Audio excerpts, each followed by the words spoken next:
Mistress Lara, I took the liberty of preparing a tray, as dinner did not go according to plans. I've included, in addition to your meal, a few treats. I would appreciate it if you kept this between us, but I felt tonight called for something special. If you will forgive me the indulgence, your rapid exit from the dinner table had me concerned, and I wanted to impart something that I hope sets your mind at ease. I have known your father for quite some time. There is an intensity to his passion that can be frightening, but I recognize that same passion in you. You're more like him than you know. Never doubt that he loves you more than his research, more than his artifacts, more than anything in this world. Storms pass, and tomorrow will be clear and blue again. When you have finished, please leave the tray outside. Be well. Yours, Winston.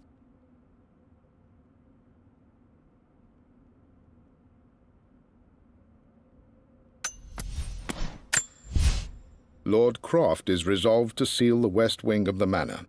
I try to talk sense into him, but he will not be swayed. And to make matters worse, I believe his experiences in Tibet have only further fueled the fire of his obsession. He's now up at all hours in his study, researching God knows what. And poor Lara, she is so confused. Too young to understand the tragedy that has befallen this great house. My dearest hope is that Lord Croft will emerge from his grief and embrace fatherhood and the love of his daughter. But I fear he may give in to his obsessive nature, that which Lady Amelia tempered in him so well. In any case, I will be a rock for young Lara. She will never sense tragedy and sorrow in me, only the love and support she deserves.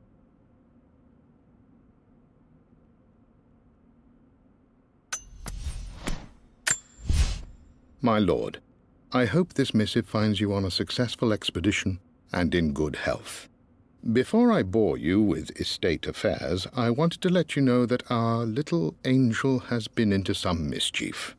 As always, I indulged her in our usual game of chess. Over the course of the game, she broached the subject of her mother. She's having trouble remembering her now, and wanted to enter her ladyship's atelier, which you sealed off, to play on her mother's piano. It enraged her when she wasn't allowed to go in, of course. For someone so young, she has such strong emotions. Later in the day, she set a trap for me, in the walk-in freezer, of all places. Before I knew what was happening, I found myself locked inside. Mrs. Sheffield discovered me an hour later, shivering and somewhat peeved. It took us an additional hour to find Lara in the grounds. I know all her hiding places, of course, but this time she really did not want to be found. Call it years of observation, but I can tell when she's out of sorts. My lord, if I may be so bold, she misses you fiercely. She is lonely for her father. Please consider a call as soon as you are able.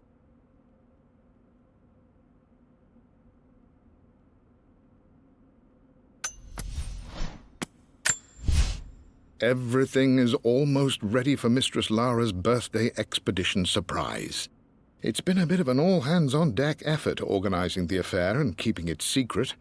She's obsessed with Egypt, memorizing hieroglyphs and ancient Egyptian districts, so she'll be delighted with what Lord Croft has come up with. This will be good for her. She's been acting up of late, but I know she's just craving more of her father's attention.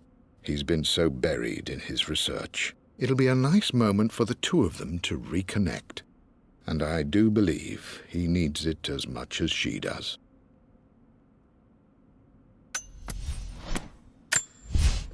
My lord, we all hope your work was well received at the conference and look forward to your return. As is so often the case with these missives, I wanted to call your attention to an incident involving our little angel. It seems that Lara has been the subject of some ridicule amongst the other girls at school. From what I can gather, some of the other young ladies were teasing her for being too much of a tomboy. You know how Lara can get when pushed into a corner. Let's just say they won't be bothering her again. But I do think their words have had an effect. I believe Lara has been missing her mother lately. She's begun to worry that she isn't like the other girls. And having grown up with only a father, it shouldn't come as a surprise that she has trouble relating to them. I wonder if this new friend of yours, Anna, is it? Perhaps she might prove a welcome influence. It might be worth bringing her to the manor to meet Lara. In any case, I'll let you decide the proper time to do that. Please travel home safely. Yours, Winston.